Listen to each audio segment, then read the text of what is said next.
পাহাড় আমার খুবই ভালোবাসার একটা জায়গা। পাহাড়ে গেলে মনে হয় আমরা প্রকৃতির কত কাছাকাছি চলে এসেছি। প্রকৃতি তার মনে জমে থাকা কত কথা যেন বলছে।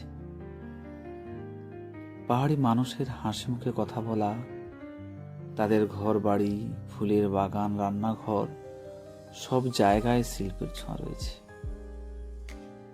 তারা মুখে কম, প্রকৃতির সঙ্গে প্রাণ ভরে বেশি কথা বলে।